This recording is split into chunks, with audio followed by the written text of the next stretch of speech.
नमस्कार साथियों, आप सभी का स्वागत है आपके अपने चैनल इंदोलॉजी में। तो दोस्तों आज हम लेकर आए हैं आपके लिए हिंदी के इम्पोर्टेंट क्वेश्चन। दोस्तों इस क्लास में हम 30 क्वेश्चंस हिंदी के करेंगे जो कि बहुत इंपॉर्टेंट है। आपको अपने मॉक टेस्ट की तरह इसको लगाना है, जैसे कि आपका एग्जाम हो रहा है दोस्तों, ऐसे ही आपको इसको लगाना है। तो दोस्तों स्टार्ट करते हैं क्वेश्चन नंबर फर्स्ट से।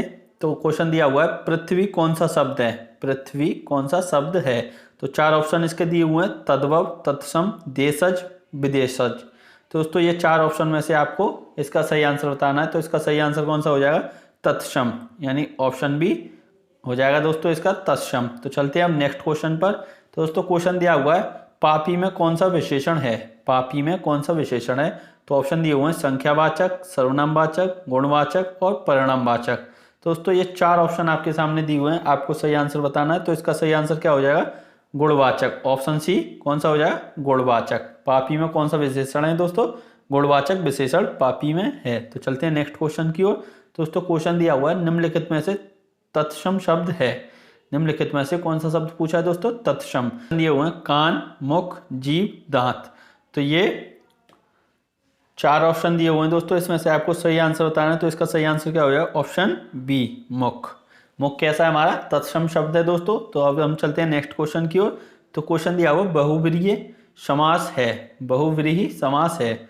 ऑप्शन दिए हुए हैं दोस्तों, चतुर्भुज, पंचवटी, करोड़पति, चरण कमल। तो दोस्तों ये चार ऑप्शन में से आपको सही आंसर बताना है। तो इसका सही आंसर क्या हो जाएगा? ऑप्शन ए, कौन सा? चतुर्भुज। ऑप्शन ए चतुर्भुज इसका बिल्कुल करेक्ट आंसर हो जाएगा दोस्तों, ऑप्शन ए चतुर्भुज। तो हम चलते हैं नेक्स्ट क्वेश्चन की ओर। तो क्वेश्चन दिया हुआ है दोस्तों, स्वर संधि का उदाहरण है। कौन सी संधि दोस्तों? स्वर्ण संधि का उदाहरण है। तो इसका ऑप्शन दिए हुए हैं, अन्वय, किंचित, तदुप्र, नीरस। तो दोस्तों ये चार ऑप्शन में से आपको सही आंसर बताना है। तो इसका सही आंसर क्या हो जाएगा? ऑप्शन ए, कौन सा? ऑप्शन ए, अन्वय। तो दोस्तों अन्वय क्या है? स्वर संधि है। तो दोस्तों चलते हैं अब नेक्स्ट क्वेश्चन पर।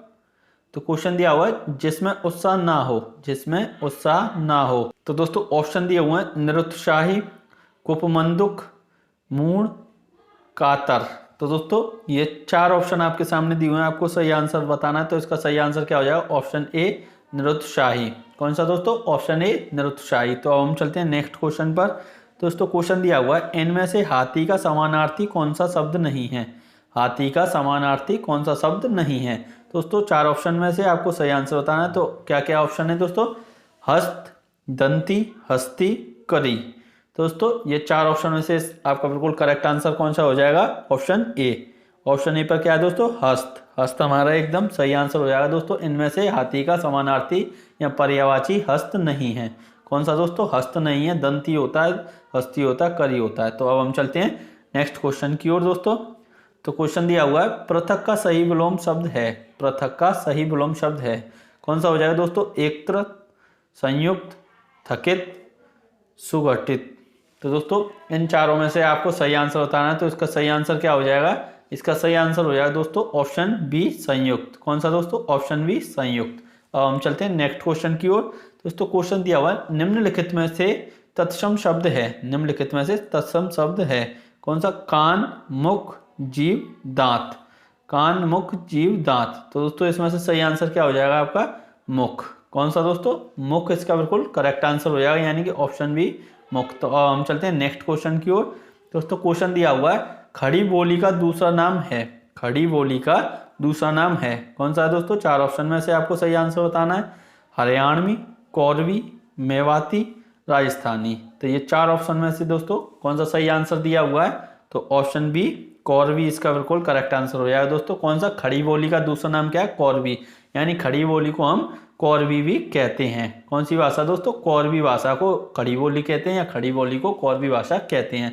तो दोस्तों चलते हैं अब नेक्स्ट क्वेश्चन की ओर। तो क्वेश्चन दिया हुआ है, किस क्षेत्र की बोली को काशिका कहा जाता है? किस क्षेत्र की बोली को काशिका कहा जाता है? तो दोस्तों ऑप्शन दिए हुए हैं, भीलवाड़ा, दिल्ली, वाराणसी, सूरत। यानी ये चार ऑप्शन में से आपको सही आंसर बताना है। तो काशिका, इसी से पता चल रहा है दोस्तों, काशिका यानी कि वाराणसी। ऑप्शन सी, वाराणसी इसका बिल्कुल करेक्ट आंसर हो जाएगा। तो दोस्तों चलते हैं नेक्स्ट क्वेश्चन की ओर। तो क्वेश्चन दिया हुआ है दोस्तों, नवनीत का अर्थ है। किसका? नवनीत का अर्थ है घी, मक्खन, तेल, नया। तो दोस्तों इसका सही आंसर बताएं आप, क्या हो जाएगा? घी, मक्खन, तेल, नया। तो दोस्तों इसका सही आंसर हो जाएगा आपका ऑप्शन बी, मक्खन। कौन सा? ऑप्शन बी, मक्खन नवनीत का अर्थ हो जाएगा दोस्तों, यानी कि नवनीत का पर्यायवाची कहें या इसका अर्थ कहें, क्या हो जाएगा दोस्तों? मक्खन। तो अब हम चलते हैं नेक्स्ट क्वेश्चन की ओर। तो नेक्स्ट क्वेश्चन दिया हुआ है दोस्तों, भारत भारती के रचनाकार हैं। भारत भारती के रचनाकार हैं। Option A Mohan Rakesh, Hazari Prasad Dwivedi, option C Nirala, option D Maithili Sharan Gupt. तो दोस्तों ये 4 ऑप्शन आपके सामने दिए हुए हैं, आपको सही आंसर बताना है। तो भारत भारती के रचनाकार हैं दोस्तों कौन से? ऑप्शन डी मैथिली शरण गुप्त। कौन से? मैथिली शरण गुप्त ने दोस्तों भारत भारती की रचना की है। तो हम चलते हैं नेक्स्ट क्वेश्चन की ओर। दोस्तों क्वेश्चन दिया हुआ है, अटका बनिया देवे उदार का अर्थ है। अटका बनिया देवे उदार का अर्थ है। तो दोस्तों ये एक मुहावरा दिया हुआ है, इसका अर्थ आपको बताना है। तो ऑप्शन दिए हुए हैं, ऑप्शन ए दबाव पड़ने पे सब कुछ करना, उधार देना, गले में अटकने पे, इनमें से कोई नहीं। तो दोस्तों ये 4 ऑप्शन दिए हुए हैं, आपको इसमें से सही आंसर बताना है। तो इसका सही आंसर क्या हो जाएगा? ऑप्शन ए।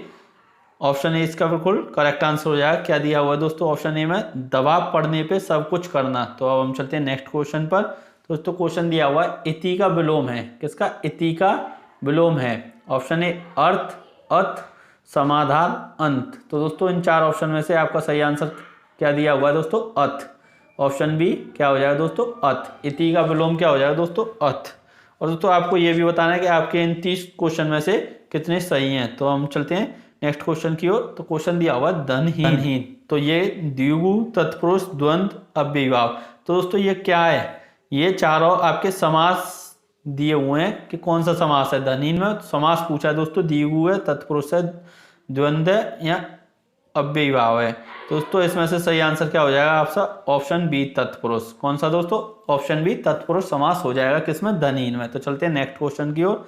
दोस्तों क्वेश्चन दिया हुआ है, जहाँ एक शब्द के अनेक अर्थ व्यंजित हों वहाँ कौन सा अलंकार होता है? जहाँ एक शब्द के अनेक अर्थ व्यंजित हों वहाँ कौन सा अलंकार होता है? तो दोस्तों ऑप्शन दिए हुए हैं, ऑप्शन ए यमक, ऑप्शन बी रूपक, ऑप्शन सी श्लेष, ऑप्शन डी उत्प्रेक्षा। तो इसका सही आंसर हो जाएगा दोस्तों कौन सा? ऑप्शन सी श्लेष। श्लेष अलंकार दोस्तों इसमें होगा, जहां एक के अनेक अर्थ व्यंजित होते हैं, वो कौन सा होता है दोस्तों? श्लेष अलंकार। तो अब हम चलते हैं नेक्स्ट क्वेश्चन की ओर। दोस्तों क्वेश्चन दिया हुआ, प्रेमचंद किस प्रकार के लेखक थे? प्रेमचंद किस प्रकार के लेखक थे? तो ऑप्शन दिए हुए हैं, प्रगतिवादी, प्रयोगवादी, प्रगतिशील या छायावादी। तो दोस्तों ये 4 ऑप्शन आपके सामने दिए हुए हैं, आपको सही आंसर बताना है। तो इसका सही आंसर हो जाएगा ऑप्शन सी। ऑप्शन सी प्रगतिशील। कौन से दोस्तों? ऑप्शन सी प्रगतिशील। प्रेमचंद जो लेखक थे दोस्तों वो कैसे लेखक थे? प्रगतिशील लेखक थे। तो चलते हैं अब नेक्स्ट क्वेश्चन की ओर। तो क्वेश्चन दिया हुआ, कथा सम्राट किसे कहा जाता है? कथा सम्राट किसे कहा जाता है? प्रेमचंद, जननेत्र, असजेय, फणीश्वर नाथ रेणु। तो दोस्तों ये 4 ऑप्शन आपके सामने दिए हुए हैं, आपको सही आंसर बताना है। तो दोस्तों इसका सही आंसर क्या हो जाएगा? ऑप्शन ए प्रेमचंद, यानी कथा सम्राट दोस्तों प्रेमचंद को कहा जाता है। तो अब हम चलते हैं नेक्स्ट क्वेश्चन की ओर। तो क्वेश्चन दिया हुआ, क्रोध रस किस रस का स्थायी भाव है? यानी क्रोध रस किस रस का स्थायी भाव है? दोस्तों ये रस के भेद दिए हुए हैं, यानी विभत्स, भयानक, रौद्र, वीर। तो क्रोध रस दोस्तों किस रस का स्थायी भाव है? तो ये हो जाएगा आपका रौद्र। ऑप्शन सी रौद्र आपका बिल्कुल करेक्ट आंसर हो जाएगा दोस्तों, रौद्र। तो अब हम चलते हैं नेक्स्ट क्वेश्चन की ओर दोस्तों। तो क्वेश्चन दिया हुआ है, हिंदी साहित्य का 9वां रस कौन सा है? हिंदी साहित्य का 9वां रस कौन सा है? दोस्तों ये ऑप्शन दिए हुए हैं, भक्ति, वात्सल्य, शांत, करुण। दोस्तों इसका सही आंसर क्या हो जाएगा आपका? शांत। ऑप्शन सी कौन सा हो जाएगा दोस्तों? शांत। तो हम चलते हैं दोस्तों नेक्स्ट क्वेश्चन की ओर। तो क्वेश्चन दिया हुआ है, गुण का विलोम होगा लालची, सगुण, विगुण, दोष। तो दोस्तों इसका सही आंसर क्या हो जाएगा? ऑप्शन डी दोष। कौन सा दोस्तों? ऑप्शन डी दोष हो जाएगा। गुण का विलोम शब्द क्या हो जाएगा दोस्तों? गुण का विलोम हो जाएगा दोष। तो अब हम चलते हैं नेक्स्ट क्वेश्चन की ओर। तो क्वेश्चन दिया हुआ है, उड़ती चिड़ियों के पंख गिनना का अर्थ है। तो दोस्तों उड़ती चिड़ियों के पंख गिनने का अर्थ है, यानी मुहावरा है दोस्तों ये। तो ऑप्शन ए दिया हुआ मूर्ख होना, ऑप्शन बी अनुभव होना, ऑप्शन सी मतलबी होना, ऑप्शन डी होशियार होना। तो दोस्तों ये 4 ऑप्शन दिए हुए हैं, अब इनमें से आपको सही आंसर बताना है कौन सा हो जाएगा। तो दोस्तों इसमें से आपका सही आंसर हो जाएगा ऑप्शन बी अनुभव होना, ऑप्शन बी अनुभव होना, यानी उड़ती चिड़ियों के पंख गिनने का अर्थ हो जाएगा दोस्तों क्या, अनुभव होना। कौन सा दोस्तों, ऑप्शन बी अनुभव होना। तो चलते हैं नेक्स्ट क्वेश्चन की ओर। तो क्वेश्चन दिया हुआ है दोस्तों, इनमें से किस शब्द में वर्ण संबंधी अशुद्धि नहीं है, इनमें से किस शब्द में वर्ण संबंधी अशुद्धि नहीं है, उज्ज्वल, अध्ययन, अधीन, आगामी। तो दोस्तों इसका सही आंसर हो जाएगा क्या, ऑप्शन सी अधीन। तो दोस्तों ऑप्शन सी अधीन में कोई अशुद्धि नहीं है।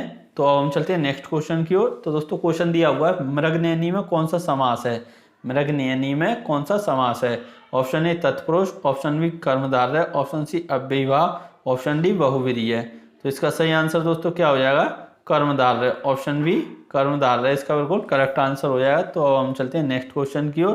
दोस्तों क्वेश्चन दिया हुआ है, जाके पाँव ना फटे बेवाई सो क्या जाने पीर पराई का अर्थ है, जाके पाँव ना फटे बेवाई सो क्या जाने पीर पराई का अर्थ है दोस्तों कठोर होना, दूसरे के कष्ट को अनुभव करना, दयालु होना, या जिसके ऊपर बीतती है वही जानता है। तो दोस्तों इसका सही आंसर आपको बताना क्या हो जाएगा, तो ऑप्शन डी इसका बिल्कुल करेक्ट आंसर हो जाएगा, जिसके ऊपर बीतती है वही जानता है। तो दोस्तों चलते हैं अब नेक्स्ट क्वेश्चन की ओर। तो क्वेश्चन दिया हुआ है, हिंदी किस प्रकार, तो दोस्तों क्वेश्चन दिया हुआ है, हिंदी किस भाषा परिवार की भाषा है, हिंदी किस भाषा परिवार की भाषा है। तो दोस्तों ऑप्शन ए दिया हुआ चीनी तिब्बती, ऑप्शन बी भारोपीय, ऑप्शन सी द्रविड़, ऑप्शन डी आस्ट्रिक। तो दोस्तों ये चार ऑप्शन में से आपको सही आंसर बताना है। तो इसका सही आंसर क्या हो जाएगा, ऑप्शन बी भारोपीय। कौन सा दोस्तों, ऑप्शन बी भारोपीय। तो हम चलते हैं नेक्स्ट क्वेश्चन की ओर। तो क्वेश्चन दिया हुआ, कौन सा शब्द गुणवाचक विशेषण है, कौन सा शब्द गुणवाचक विशेषण है, 5 लड़के, लाल फूल, 10 हाथी, इनमें से कोई नहीं। तो दोस्तों गुण किसका बताया गया, फूल का, फूल कैसा, लाल। तो दोस्तों ऑप्शन बी हमारा बिल्कुल करेक्ट आंसर हो जाएगा, लाल फूल। तो दोस्तों चलते हैं नेक्स्ट क्वेश्चन की ओर। तो क्वेश्चन दिया हुआ है, इनमें से कौन सी शब्द अशुद्ध है, इनमें से कौन सी शब्द अशुद्ध है, पुण्य, कलश, कल्याण, रसायन। तो दोस्तों इसका सही आंसर क्या हो जाएगा, ऑप्शन ए पुण्य, ये अशुद्ध दिया हुआ है दोस्तों। अब हम चलते हैं नेक्स्ट क्वेश्चन की ओर। तो क्वेश्चन दिया हुआ है, अवनत शब्द में प्रयुक्त उपसर्ग है, अवनत शब्द में प्रयुक्त उपसर्ग है अव, अवन, नत, अ। तो दोस्तों इसका सही आंसर क्या हो जाएगा, ऑप्शन ए अव। कौन सा दोस्तों, ऑप्शन ए अव। और दोस्तों ये आपके क्वेश्चन खत्म हो जाते हैं, 30 क्वेश्चन कंप्लीट हो जाते हैं दोस्तों। अब आपको कमेंट में बताना है कि आपके 30 में से कितने सही हैं दोस्तों, 30 में से आपके कितने सही क्वेश्चन इनमें से थे, ये आपको कमेंट करके बताना। और वीडियो दोस्तों कैसी लगी तो और ये भी बताना कमेंट करके, और वीडियो अच्छी लगी हो तो दोस्तों लाइक भी कर दें, और चैनल सब्सक्राइब नहीं किया तो चैनल को सब्सक्राइब कर लें और अपने सभी दोस्तों में शेयर कर दें। Thank you, all the best.